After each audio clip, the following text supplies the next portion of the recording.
Welcome everybody to our Mentoring Matters this month of August. Welcome especially to those who are joining us for the first time. I hope that you will find this community a community that you can go to when it comes to mentoring.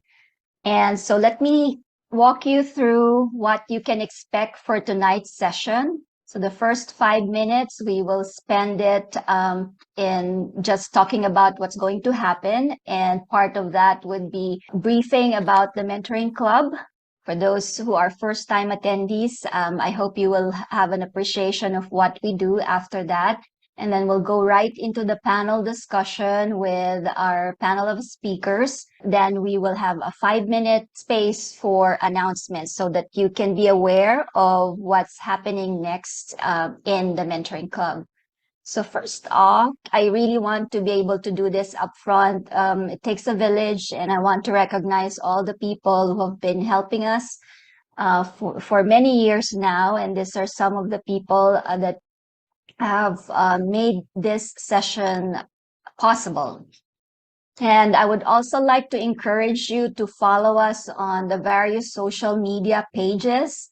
We are actually adding TikTok. We're doing some experiments on TikTok, and Naj is actually helping us with that. But please feel free to take a look at the different channels and follow the content and give us your comments as well. So now let's talk about what is the Mentoring Club.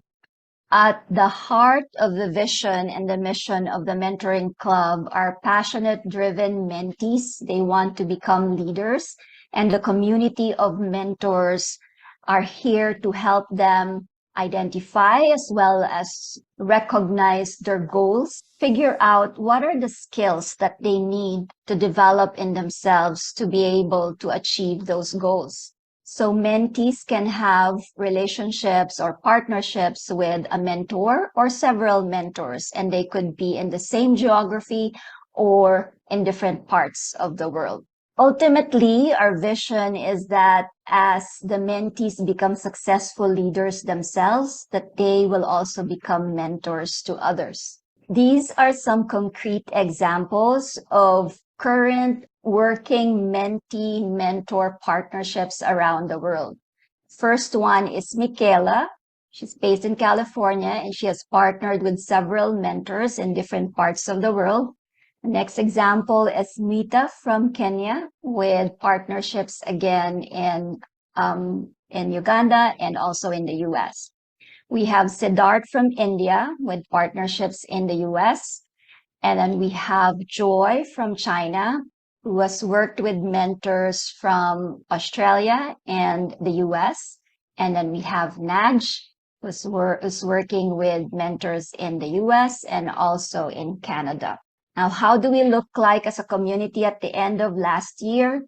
This is our density map, I would call it. It's about 50-50 mentors, mentees. We ended the year at 196. We're over 225 by this time. How do we attract mentors and mentees, volunteers, and donors into the community? By sharing with them our core values. The first three is all about trust. Integrity, honesty, and commitment are what make us trustworthy as individuals and professionals. The second group is about leadership. Vision and execution is what make us successful leaders. And then the last group is about community. So humanity, contentment, family at the end of the day. These are the values that make us feel fulfilled and happy as leaders. So for today's session, we are going to talk about mentoring models, what works and for whom. And you've seen some of our presenters earlier and speakers. We have Lori. I met Lori through Twitter. Actually, she followed me on Twitter, and she let me know about Protégé Power, her books. I'll let her talk to you more about herself. And then Dr. Lesley Petersen, I met her on Clubhouse, and she became one of our mentors, and she is our lead consultant for our mentoring program management services that we're offering to corporations. And then Mo Rubenzal, unfortunately, he has some urgent family matters going on. So we send him our love, and he wouldn't be able to make it, but I'm sure he would be happy to watch the recording of this session. And lastly, we have Tim Wills. I also met him in Clubhouse. He joined one of our sessions, and I realized that he is part of one of those established mentoring institutions in the country. The organization is called Mentor. So we'll find out more about them as I turn over the floor to them. Thank you, Liesel. Thank you so much. And greetings to all of you. This is such an honor to be with all of you today, this morning, this evening, wherever you are on the planet. I'm Lori Crever. I'm in Minneapolis, Minnesota, which is in the central and northern parts of the United States. And my background connected to mentoring is that I worked for 20 years in a multinational corporation headquartered in the United States. And the role that I had for the international division was communications and employee engagement. And on the employee engagement side, my team and I operated a portfolio of about a dozen programs. Mentoring was one of them. And I worked on that program for probably 11 years. Ultimately, 900 people participated in the program. And from the very beginning, I was constantly studying what works, surveying the mentors, surveying the mentees, doing a lot of checking in, till I got to a point where I really had distilled a recipe of what were the features of the mentor-mentee matches that were just creating these rocket rides for the mentees, where they would really ascend and hit their goals, hit their targets, whether that was something personal development, or maybe it was something a little more of an objective target that they had in mind. And people in my company started to say to me, wow, you have a lot of good stories. You should write a book. So Protege Power is my book, filled with stories, humor, real life, from being in the trenches, working with people cross-cultural, all different levels, reverse mentoring, where the mentor's younger and the mentee is somebody who's more seasoned in their career. It's all right there. Next, we would love to hear from Lesley Petersen. Please introduce us and remind us of your background and connection to mentoring. Sure. Thanks, Laurie. Thanks for the welcome and to say hello to everybody. So as you know, I'm Lesley Petersen. I come from New Zealand, so I live in New Zealand, but currently working and playing a bit in Australia and Queensland because it's warmer here than it is at home at the moment. My background with mentoring, I've spent a lot of my career in people-oriented sort of spaces and contexts, and helping people to find out about themselves in terms of their strengths and power and what they can do. So it's always been, probably that's my mission in a sense. And then in later times found that this whole sort of concept and practice of mentoring really fitted nicely with what I was doing. So I have been in a mentor role in various contexts, particularly in the education, higher education sector and academic, but also across different organisations. But then in 2009-8, I decided that I wanted to do some research in this space and find out what really worked, how mentoring could work really well within organisations because of my experience, where I was working organisations that talked about it and did a bit, but didn't really know whether it was working and didn't really have a lot of structure to it. So my PhD, which I completed, it really looked at how, but all those, a bit like what you're sort of saying, Laurie, but in that sort of program sense, excuse me, like what were all the different components that need to be in a program to ensure that mentoring, when it's implemented in an organisation, works really well and has the impact that organization wants. Excuse me, I'm a bit croaky. So that's what I did my PhD in, came up with a model that I now use in my business. So I work for myself now, and I work predominantly with organizations to help them actually design and implement and evaluate their mentoring initiatives. So, and thank you. Thanks. That's me. That is fabulous. Tim Wills, welcome. Please tell us about yourself and your organization. Absolutely. Thank you, Lori, and good to be with everyone here tonight. I'm Tim Wills. I'm the Chief Impact Officer at Mentor National. We are the national convener for mentoring across the United States and Canada.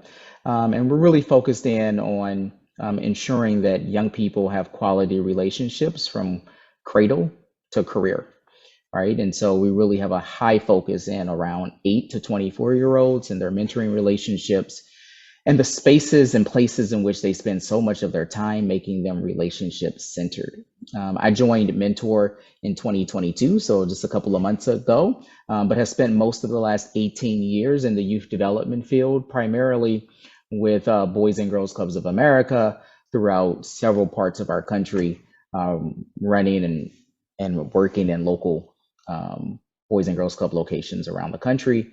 Also spent time in public school systems as well as juvenile detention centers as well, really in an effort to understand how young people are affected in so many different systems around the country. And so that's kind of what led me to this moment here at Mentor. It's all those experiences for young people that exist that really need the relationships that drive results for them. And that's what mentoring is all about, right? How you have the best possible relationships in the spaces and places in which you live every single day. So, Lori, back to you.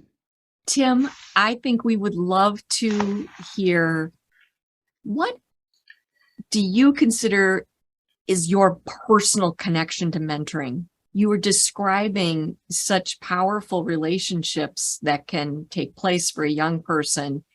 And we're curious, did you have a mentor, someone that you consider was a mentor when you were a young person? Yeah, absolutely. So I think I tell a funny story, which I will tell.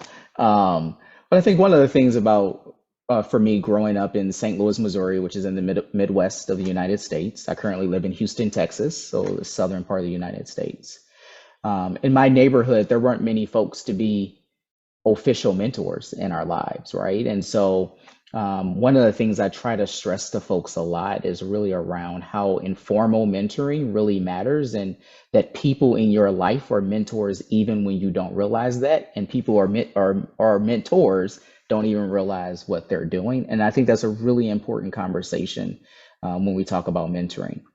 For myself, I tell folks all the time, because of where I grew up, I wanted to be a TV anchor and reporter when I grew up. Was actually my first career as a TV anchor in Southern Illinois. But for me, just by nature of my neighborhood, my original mentors were Katie Couric and Brian Gumble through the television on NBC's Today Show. Like, they were the window to the world and the opportunities that I knew that existed. While I never had a conversation or interacted or engaged with them, they were the example of how the trajectory can change for myself and the people in my neighborhood. And I think that's so true about how mentoring relationships evolve us as humans in this world, and really speaks to the social capital that we need in order to advance ourselves. And so, my odd mentoring story isn't really that odd. I'm sure there's lots of folks who see themselves in their future in other folks that they've never met and aspire to be. And I think that's the core of this mentoring conversation. Absolutely. I mean, similar to you, I think my earliest mentor, I didn't even know there was a word for it. I just knew I had an example in front of me, someone that I could, to a degree, mimic. But I don't mean mimic like in a fake way, but just the power of a good example can be like putting on a garment that you've never worn before. And it is, it takes a little bit to adjust it to yourself, but at least you see that on someone else that you admire and feel like you can implement. How about for you, Lesley? Is there something that led to this work that you're doing as a grown-up, but in your younger years where you can look back now and say, wow, I had a great mentor. What a difference that made. And it's interesting, I was sort of listening, thinking, I can't really sort of pinpoint in my younger days, but I know that, and probably where the work that I do now, taking it from that sort of organizational perspective, is what was the experience for me was being a new academic. So sort of young, I suppose I was young, so it was my younger days. And working in an environment that continually had messages like, sink or swim, you knew, but, you might get a buddy for a day, but that will be enough, because then you'll know how to operate in this organization, you'll be socialized, etc. And when you hear that message so often, you'll think something's really missing here. And the deputy chief executive officer at the time was, when I was thinking about this and before we came on, I would say would be, if I was to say I had a mentor in my life, he would have been an incredible mentor for me. He was an incredible mentor for me, and really, I think, paved the way for me to realize how important that role is in that environment, that organizational environment. I mean, it's important, like listen to your stories, Tim and Laurie, obviously in our life as well. But for me, I have that focus on that organizational context, and how I think that people-centered, and like you talked about, relationship-centered stuff gets a little bit forgotten or missed, or isn't seen as a priority or as important. And so the deputy CEO for me as my mentor just really opened my eyes to, he was someone in a very senior, very influential position who could and was making some difference in those spaces. But it wasn't about getting students in, just about getting students, or just about, getting government funding. It was also about, well, if we look after our people, then those things will actually flow on from that too, because our people will want to stay, they'll want to work here, they'll love working with students, they'll know who they are as a teacher, all of those sorts of things. And so he was someone who was inspiring for me, who was just such an advocate for my development as really recognizing that mentoring and developing mentoring and mentors in our organization, and it was an education context, would be really, really useful. He was always available. I mean, I could knock on the door, and if he wasn't available, then we'd work that out. But he was always there to say, just tell me what you're thinking at the moment, Leslie, let's talk it through. And he was also a sponsor. Like, he introduced me, he sort of opened doors for me to be able to show the skills that I had, as and the strengths that I had, that I wouldn't have been able to do on my own, because I wasn't in a position in that organization to have that sort of level of power, if I can use that word. So very influential time for me, and really and has made me sort of keep working in this space because of the experience I had there. Yeah, definitely. That sounds fantastic. And I'm truly glad that you brought up this notion of sink or swim. That feels like the complete other end of the spectrum from mentoring in terms of how you would develop someone. I mean, I'm thinking, what if you were being wheeled into brain surgery, and the last thing that you heard as you were going under with anesthesia was somebody saying to your newish surgeon, well, good luck, sink or swim. It's just it's so crazy. It's so not a productive way to develop people. So let's go ahead, Tim and Lesley, and get into the meat of what we are going to be talking through tonight. And that's the idea of various modalities or models to mentoring, because there's an assortment out there. And I think what we're going to end up discovering is there's not really any wrong answer in how you set up and form some agreements with mentors. Some of the obvious models would be formal mentoring. For example, I described the job that I had, or what was written into my formal job description, was a formal mentor program where you would apply, you'd get accepted, you'd go through orientation, you're matched with the mentor, I hope, of your dreams. You work together for 12 months, and then you graduate and you get a certificate, right? Another model is informal, and we've already started to touch upon that, so we can talk a little bit about that. Another workable model is peer-to-peer mentoring. And I consider if you are in a Toastmasters club, as an example, that's really peer-to-peer mentoring. And currently in my market in Minneapolis, I'm the co-chair of the Women Entrepreneurs of Minnesota Mentor Program. It is a peer circle. So we put people together in a group of 5 or 6. It's a peer group. They're all entrepreneurs and they listen to, support, help, and mentor one another. But Lesley, talk a little bit about what are some common models that you're advising and consulting on that might be helpful to our audience tonight. Sure, thanks, Laurie. Yeah, it's a great question, and it's something that I talk a lot about in the work I do. Is that when I'm working for organisations in that sort of like that design phase, when they're thinking, let's put a program in place. What's it going to look like? What are we going to do with it? And I get them to really think carefully about models. And it's like, what do we need to know a model for? What we want mentors and mentees to get together and get some support in their development. And for me, it's I probably would err on the side of more formal in the sense of that program development, because I think I'm a true believer that if there is a framework, if there's some structure, and obviously I'm always talking about in that organizational context, if there's structure, people know how to engage in it, people know what to do, people know what's expected, people know how to gauge their progress. And I think that formal mentoring for me is that put a framework, put a structure to what you want people to do in this mentoring space. Some of the nice informal stuff that can come out of that is how the mentors and the mentees choose to use their time. It could still be formal. Let's have a meeting once a month, but like my example with the deputy CE, it was as appreciated or accepted that I might knock on the door and say, have you got 5 minutes? Because I've just got this burning question. So that nice sort of level of informality as well. And in terms of the models that get used that I talk about that frame those mentoring partnerships, it always comes back to, and this is something that I always sort of talk about, it always comes back to what's the purpose of the mentoring support. So if you've got, as a classic example, if you've got a new employee who's coming to an organization, has no idea about, they obviously know what they can do, but it's a new job role, it's a new place. That what I call the expert-novice model was a really nice frame for that mentoring relationship, because it's acknowledging that novice, the mentee, is really looking for and needing some support and some help and guidance from someone who has more experience, has more knowledge, and can help them with that process, navigate that pathway into the organization.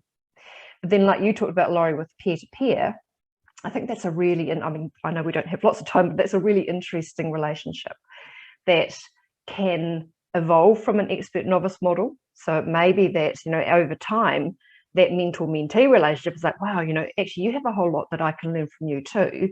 And it doesn't have to be I'm the person who is the mentor. So we can be a mentor for each other and we can be a mentee of each other. And when I think there's a real, that synergy is really exciting when that can happen. And it could be that it starts as a peer-to-peer. Like I'm in a peer mentoring relationship with a colleague friend, and we met on Clubhouse, actually through Liesel. And what we have found was that she has so many skills in an area for my business that I don't have. So it's like, well, how can you help me with that? With branding and things like that. And then she's like, well, you've got a whole lot of skills that I could learn from you in your particular area around mentoring and coaching. And so for us, very, very different context, content specific, but very much that relationship was acknowledging each other's areas of expertise. So it's a really lovely peer relationship. And I think that can happen within a program very easily if that's the purpose of the mentoring support. And I think that's what it always comes back to. The model that gets chosen, that's framing that relationship or that partnership is based on what's the purpose of it. So, when I did my research, my PhD, and the participants I asked them what sort of relationship they wanted to be in over a year. So they met for a year. And some of them, the newer teachers said, really, really want a more experienced teacher because I'm just learning. So a really nice expert-novice model opportunity. Others who are more experienced tutors or lecturers said, well, I don't want to be seen as someone who doesn't know as much. So I'd really like to be paired with someone who has a different content expertise, but actually sees me as an equal. So that peer relationship was what they were looking for. because of the purpose of the support they wanted. So yeah, so that's probably, I mean, I've said that about 3 times, but yeah, it's something that I just always emphasize, is that it's not just a case of let's just pick this model because it's something we know. It's, well, the model fits and helps support what that partnership is trying to achieve. And I could talk about group mentoring too, but I will a bit later. No, I love that, because for all of you that are in the conversation tonight who are the mentee or protege, this is part of your role on knowing yourself as the consumer, as the seeker of what would be the right mentoring model, mentoring relationship. So I love that you're emphasizing that, Lesley. And a little backstory on how our Women Entrepreneur Group landed in this peerage model. We were doing the more traditional approach of asking, we've been doing this for over 10 years, asking members to volunteer to be a mentor and then apply if you want to be a mentee. And over time, we started to see some of our most experienced, wise members were asking to be mentored. And I kept thinking, did they check the wrong box? Did they fill out the form wrong? Why do they want to be the mentee? They're amazing. They have so much success, such a track record for 15 years, 25 years. And then we started to see, wait a minute, maybe we just need to reframe this for the membership and have people know, hey, it's okay to be both a mentee and a mentor. Like, you can do both at once. So Tim, I want to get you in on this. Tell us some of the work that you're doing at your organization, research, what you're seeing, what models you'd like to explain and help us unpack a little bit. Yeah, definitely. I think I'll hit this in 2 directions, and I think Lesley hit it out of the park on the answer here today, because you really have to understand like where you're ending with, right? Like, begin with the end in mind, right? That's what lovey-dovey Covey always says, right? But I think what's really important in mentoring is like coming to the table, recognizing a term that you're going to hear me say over and over again, which is the social capital component of this. And so just like you were talking, Lori, just now around folks who are seasoned wanting to be mentees, because it still comes down to the relationships that you can build and the social capital that comes out of that drives success for people in different spaces and places, right? And so social capital is a really important context in the world. It connects us across continents. We saw in the opening slides of some mentoring relationship examples of folks in different countries connecting and building networks that's going to drive their success. And I think that's a really important piece that we have to remain as a foundational piece of the mentoring conversation. The other piece is really around, I think there's a lot of casework around formal mentoring and how that works and matters to drive success for folks. Over the last couple of years, because of COVID and the pandemic, we've seen a just skyrocketing use of virtual mentoring around the world. And so what we've seen over this last 3 years is really that virtual mentoring has elevated a lot of the things that formal mentoring does, namely creating connections on a more regular basis for folks. So you shouldn't slide away having in-person opportunities to engage with your mentee. You want to have those as much as possible, but the virtual mentoring component engages you on a more regular basis to check in with that person, or for that person to check in on you. And that's really important. Virtual mentoring also opens the doors for folks who may be in more rural or remote areas of the world to be able to connect with people who they aspire to be like as well, right? Gives them opportunities to connect with those folks in a manner that they may not have had before. So we know that the virtual mentoring is a really important aspect of this work, and that folks should use more of a hybrid model in their mentoring programs, not just one solid piece. And I believe that should just be based on some type of formal mentoring foundation where all these other pieces happen. If we look at corporate America, it happens every day. They just don't name it and frame it as what it is. When we look at employee resource groups, those are peer-to-peer mentoring opportunities in corporate landscapes, right? Built a lot of times on top of formal mentoring relationships through onboarding or ongoing activities. So a lot of these things happen every single day around us, right? And our goal at Mentor is to like continue to name it for folks so that you understand how mentoring plays an important role in your life. Oh, that is very well stated. So, Liesel, do we have a question that's come in that we would like to invite the panel to respond to?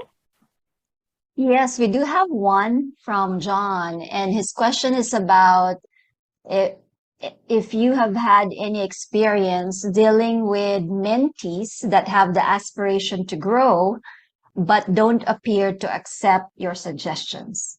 Ooh, Lesley, that got a chuckle. I think there's a whole lot of different aspects to consider there, like has there been the conversation about the mentee being very clear about they want? Has the mentor really understood that? That, and I suppose the first thing that comes to my head is, into my mind too, is that the mentor is not there to advise the mentee unless it's asked for. So if the mentee is sort of like, hey, look, I'd like your suggestions on this, that's great. But if they then say, well, look, I don't really like what you're talking about, or what I don't agree with them or accept them, I think that's actually an opportunity for a further conversation and for the mentor to perhaps ask some more questions and say, well, what are you really looking for? And let's explore that together. And to me, that again, that comes back to that's what mentoring's about. It's not that, gosh, I've got to have all the answers as the mentor, but I want to have the conversation and help the mentee to find and work that out. And I think that sometimes if we don't have that confidence, or we're not really sort of, we're still building that skill of like, what sort of questions do I ask, and how do I prompt them to think about this for themselves, then it becomes a bit of, we can put that self-expectation of like, oh gosh, I'm not doing a good job as a mentor because they don't like what I'm suggesting, but they did ask me. And I think it has to be more of a conversation than a, what's your suggestion? What do you think I should do? And the mentor coming up with that answer. I think it's a different communication interaction that happens, for that conversation to be of value, I suppose. Yeah, that's just my first thoughts. No, that's good. That's very helpful. Tim? Being a mentor is about asking the right questions, not having the right answers. And so I think a lot of times as mentors, we may at times believe we're here to provide the right answers to put people on a right pathway so that they do the right things in life, when that's different for each and every person and each and every career, and their understanding of the world around them as well, right? And so mentors have to spend a lot more time around asking the right questions that gets mentees to think more critical about what they want to accomplish and how they get to the answer of accomplishing those things with the supports of the mentors and the other adults in their lives. As mentors, it's just accept that if they don't like your suggestions, that's okay. So let's look at it a bit more. Let's do some more exploration rather than, oh gosh, that's not what they were looking for, so maybe I'm not the right person. I have had all this year the word calibration just come up again and again in my work. And I think it applies to what we're talking about right now, that you want to, if you're the mentee, be open to embracing that new information, reflection, suggestion. Definitely hold space for that, just to consider it, right? It doesn't mean you have to do it. That's where the calibration is. You still have to have your own ownership. And just to give a spot of encouragement, I ended up having a formal mentor, and the industry that I was in for 20 years was banking. So a lot of formality, a lot of people in suits and very conservative. And I got to be friends with my mentor, and he was, I'd say, a medium senior level person. And he was in my market, so we would meet in person. And by the third meeting or so, because we had built a friendship as well, I did share with him when he asked how things were going, just a couple challenges I was having at home. I was parenting a kid in middle school. I'm female and I have a son. And I was just mentioning some of the, like, oh my gosh, these challenging moments. And my mentor, before I left that meeting, he recommended a book to me. It was a memoir by Tobias Wolff, who's a pretty noted American author in the US. And it was called This Boy's Life. It's actually got made into a movie with Leonardo DiCaprio and Robert De Niro and Ellen Barkin. But I thought it was really so strange of a suggestion, right? But I went to the library, got the book. Of course, I made sure I read the book before I went to see him again next month. And I still didn't understand the meaning of, why did he have me read this book about these middle school age boys and all their antics and how much trouble they got in and all the rules they broke, how they'd get up in the middle of the night and they'd take their mom's keys and they'd go on a joyride and right, Well, flash forward a few months later, I walked into my mentor's office and I said, big light bulb here. I just realized why you had me read that book 3 months ago. I have not had any arguments with my middle school age son for 3 months. You gave me exposure to how does the mind of a middle-aged boy operate? Because that's not the mind I've ever had. And because of that, my compassion and understanding of my son went up like exponentially. So that's my little story of hope of, even if your mentor gives you a suggestion that you think is a bit odd, it might just, that didn't harm me to read the book. It was interesting, but I had this little learning curve, I guess, where it took a while to realize that. Tim or Lesley, do you have anything like that where you've seen sort of like a delayed reaction to understanding, or any of your own encounters with a mentor maybe offering something that did seem like a little bit off the regular beaten path, but turned out to be useful? A lot of times in life, we run into folks who like say the most random things sometime, and you're like, that makes no sense to me. But then 2 months later, it's like, now that is what they were talking about, right? And I think that happens a lot in life in general. There's a comment in the chat around, how do I find a mentor when I am still figuring out what I need? And I think I really want to bring folks back for a moment, right? I think a lot of times, especially as adults, we think about mentoring a lot of times in the corporate setting and a lot of times in a very formal manner. And I think if we think about mentoring for young people, 18 and under, right, we're finding and matching them with mentors because they need something specific at a time in their lives. When you're 18 and older, 21 and older, you're finding a mentor as a relationship for discovery. You don't need to get anything out of it other than a relationship of discovery, because you're on a journey of finding who you are, where you want to go, and how that looks. And so don't feel bad if a mentoring relationship in your adulthood lasts 6 months or 8 months or 3 months, and you're changing mentors a lot because you're discovering who you are in that process. And I think that's a really important part of mentoring, that the foundation of this is about building relationships with other caring adults who you learn from, and not necessarily always get a particular thing from that mentor. That is profound. That is very well stated. Lesley, what thoughts do you have on that? Such a wonderful question that came in about finding a mentor when maybe you don't feel like you have this super concrete, exact idea of who you are and what you want to do. It made me think about the context in which I tend to, which I work in more so. And something that I'm I'm hot on a lot of things, but what I'm really hot on too is that mentees understanding what it means to be a mentee. And I think that's sometimes where it can sort of the confusion can be, or it falls down, is if people are going to be mentees, then how do they know what that looks like and means, and what that role is, and how they can get value from that, and how to therefore, so I'm taking it from the point of view, say that next step of there are mentors and mentees in this conversation, but mentees don't really understand or know what to do. And I think that mentors can help them with that, but I think that there is an onus or responsibility. So obviously in this organizational context, again, there's that responsibility of the organization to support, to realize that people who are going to be mentees need to know what that means.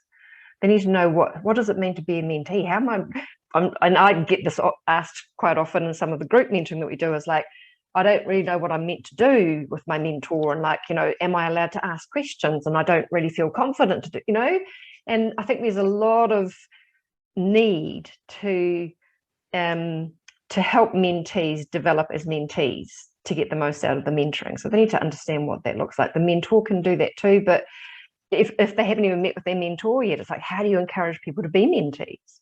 Well, you do that because you can help them understand what it means to be a mentee and what they'll get from it as a result. Exactly. So, yeah. That's why in the program that I operated, we ended up putting people through a almost full day of orientation. But let's unpack something that you just said, Lesley, because someone put in the chat, what are some examples of some questions that I should prepare before I go to a mentor meeting? What would be just some door opener type questions that you would recommend? It's a good question, because I suppose in the sense of following off what I was saying, there's often a lot of emphasis on developing mentors in that role and helping them know how to ask good questions. And over the years, I've sort of developed some questioning models that, like the question banks and things like that. And I think that it's, I know, and therefore include in the work that I do, that it's equally important for mentees to feel comfortable and have an idea of what they can ask and what sorts of questions they can come with. And it's not so much what do you think I should do? Because that's not really helping any sort of like delving into or working out. But sometimes it can be question starters, rather than they've got to know the question that they're asking, because they don't yet. So it could just be, like, have some ideas about how you might get the conversation going. Like, you might say to your mentor, who have you helped in the past? Or what have been some things that other mentees that you've worked with have been looking for? Or I'm not sure how to set goals. Is that, so rather than feeling that you have to know what your questions are, and you have to know where you're going, and you have to know what your goals are, because that's what mentoring is about, is supporting that. It might be just that initial, like, I have no idea what I'm doing here. Can you help explain what I'm going to get from this and how this will work? And it's exactly the same sort of training, learning I do with mentors, because sometimes, as I said earlier, mentees don't have that confidence yet. So, we have to expect and to assume to a point that mentors do. That's why they are in that role, because it is a role of responsibility in that regard. But mentees can, I think it's the acknowledging and helping them to see that they can take as active a role, but giving them resources and tools to do that. Absolutely. Wonderful. Tim, do you have any thoughts on this one? Don't come to the meeting saying, what college did you go to? How many years did you spend there? Like, it's not an interview. It's building of time together. And so find out who they are as a human. And that will help you understand that pathway the two of you can go on together. So I'll just leave it there. I'm remembering that with my formal mentor that I had inside my organization, he was a fan of a type of assessment many of you have heard of, perhaps Myers-Briggs. And so he said to me, we, by the way, had never met. And now we're just getting started with a mentoring relationship. And he said, Lori, have you done Myers-Briggs? And I said, yeah. And he said, well, how about bring your results? And that can be our first meeting. It was a wonderful way to break the ice. He knew a lot about that tool. He respected it. He used it in how he put teams together, and, part of talent selection on his team. And we really had a good conversation, but it's in that spirit, I think, of what Lesley and Tim are saying, is let's just get conversation going and not be overly perfectionistic and having just the exact right questions. If I could just very quickly add to that, I was thinking about this before too. And I think, because of that question around, so as a mentee, what questions do I ask? I think, if we look at, say, the mentoring club as a really good example, is that to get involved in the mentoring club as a mentee or a mentor, you complete that scale assessment. And what that does is it helps you to really reflect on, what is it that I want to achieve? What is it that I want to do? What is it that I want to get out of this? Why do I want to be part of the mentoring club as a mentee? So having that chance to reflect and think about, that's what you can bring with you to those meetings, and that's what you can ask your questions around. So yeah, I think if there are tools like that, for in those more formal settings, we always have an expression of interest process. So mentees and mentors have to actually complete an EOI. Now, it's a brilliant, apart from the formal side of it, it's a brilliant reflection tool for those mentees to think, what is it that I want to do? Why do I want to get some support? What do I want to develop? What skills do I want to develop? And they're the first questions you can take to those meetings, or that first meeting. But it's giving them a chance to think about that before they get into it. So tools like that, like what the Mentoring Club uses with Scale and those sorts of things, are really, really useful for mentees to feel comfortable and confident about how they will perhaps sometimes be initiating conversation or the questions that they might want to ask their mentor. That is wonderful. And so for those of you who maybe truly are thinking right now, I'm not even at that spot. I really need to undercut and do some other type of groundwork. You are so not alone, not at all. So I'm going to give you my recommendation, and then I would love for Tim and Lesley to weigh in as well. If you are truly, like, there's a question in the chat, like, I don't really even know what I'm trying to improve or what I'd like to grow into. My best recommendation is a time-honored book here in the US called What Color is Your Parachute? It's written by a gentleman that was what's called a outplacement counselor. If people got laid off and found themselves unemployed, they would come to him. I think he was probably working in, a government job type thing.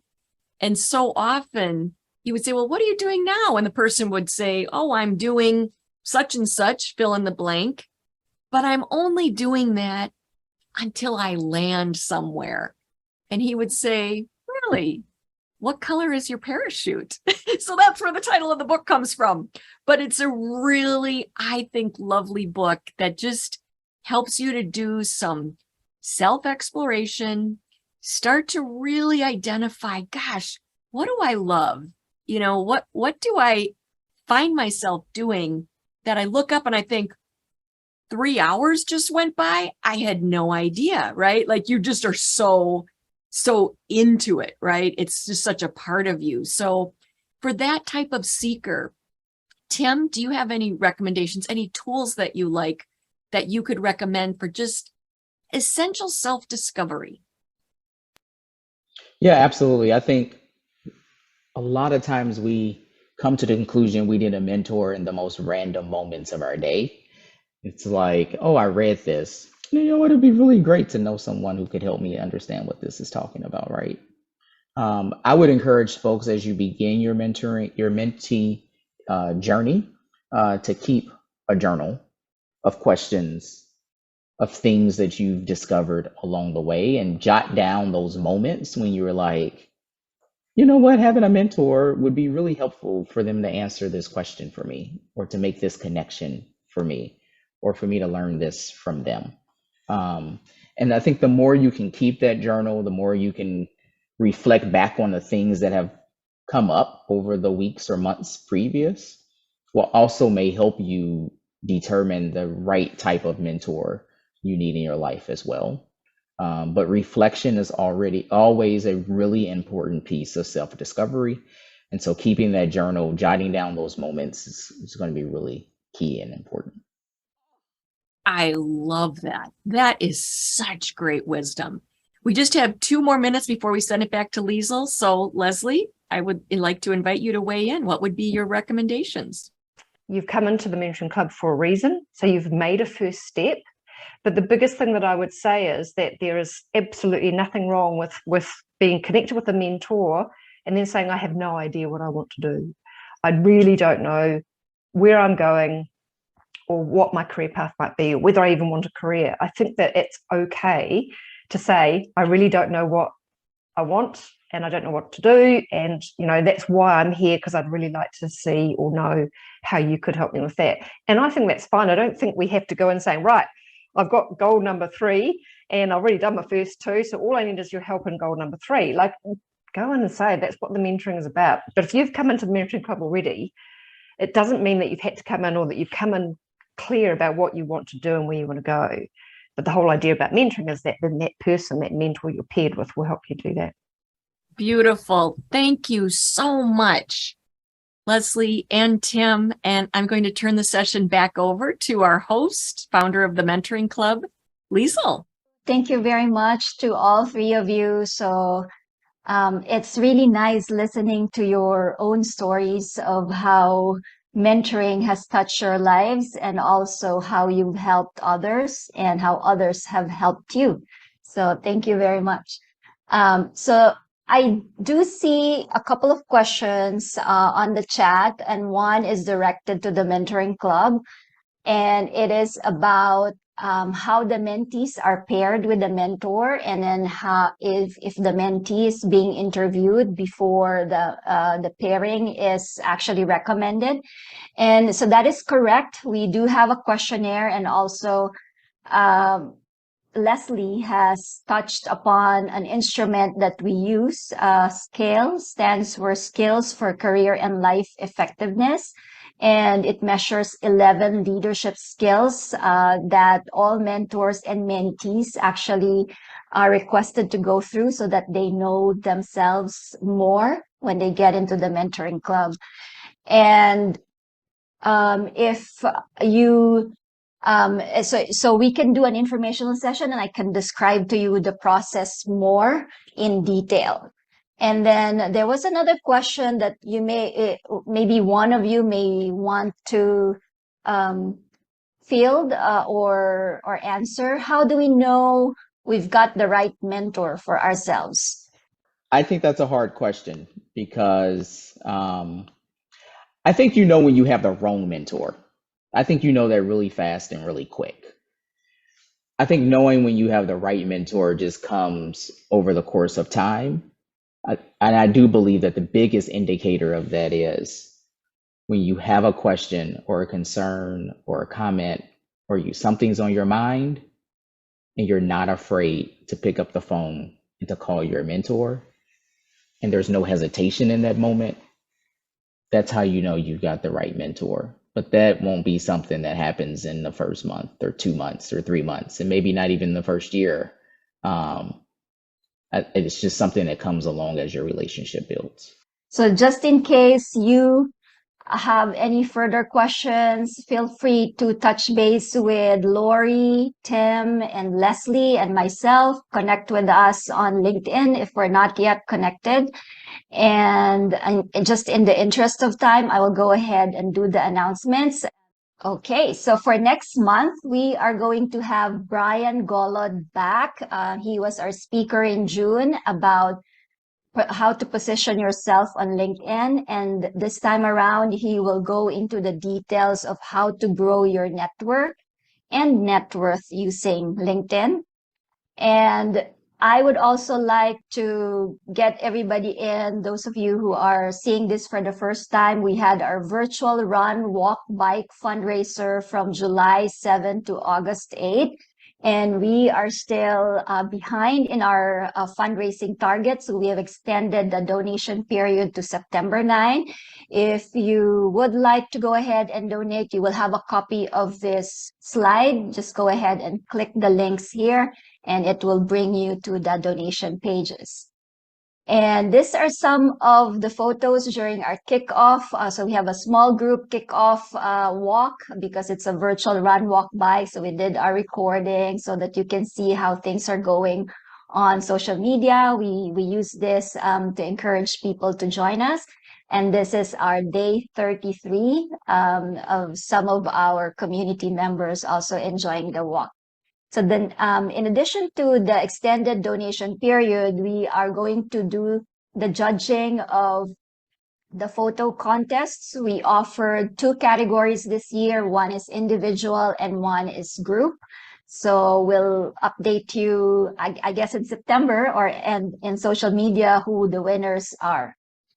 And if you'd like to become a mentee, please go ahead and click this link when you receive the slides. And as a mentor, definitely we cannot help more mentees if we don't have the right mentors in the community. So if you feel like you are in that stage of giving back, please do reach out and fill out the registration form.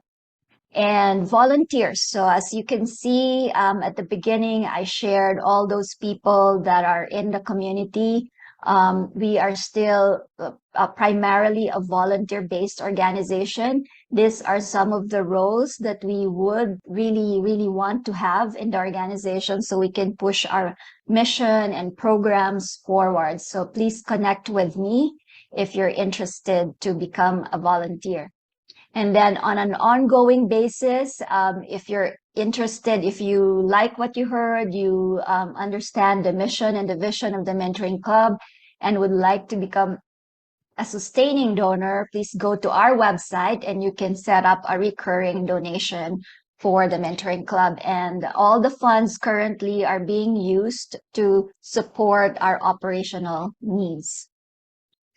And then lastly, I would request you, as usual, to give us your feedback for this session. Tell us what we did well. Tell us if there's anything that we could improve upon in conducting the session, as well as topics that you would like to hear from us in future events. And that is all I have. I would say enjoy the journey. Thank you very much to all of you, Tim, Lesley, and Lori, for being available tonight. Very much appreciated, and I hope we can continue to support each other in this passion of ours.